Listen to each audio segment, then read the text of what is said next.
And it turns out that our stress can be sensed by dogs. Four-legged friends proved just how in tune they are with our feelings with a sniffing test.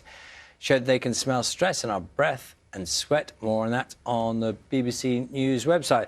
There's quite a lot of talk about stress at the moment, isn't there, one way or another? Stress testing of, mortgage applications, stress in the economy. So on a slightly lighter note, on that story you heard a moment ago, dogs...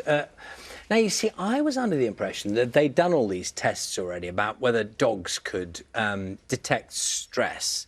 Because they've done it with, they can detect disease, can't they? Dogs can smell out disease and things.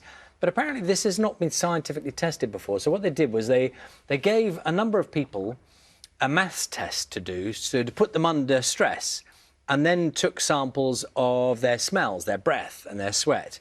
So you have a version before, not stressed, and a version afterwards. And they tested these dogs, whose names were Trio, Fingal, Soot and Winnie. What kind of dogs?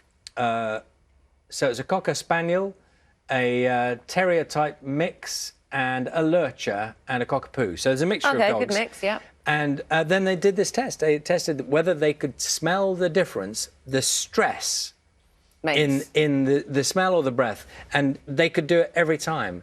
So this is, they think, the first time that they've actually managed to sort of conclusively prove in a scientific, evidential way. And in amongst this, I didn't know this, maybe you knew this, Ryan Gosling had a dog called George, went everywhere with him, television studios and everything, often described his now late pet as a trusted friend. He said, "George is way more interesting than me," said Ryan Gosling. "Much rather talk about him. He was able to take him on flights because he was a registered emotional support animal." George sadly died in 2016. He was 17 years old. So they had a lot of time together.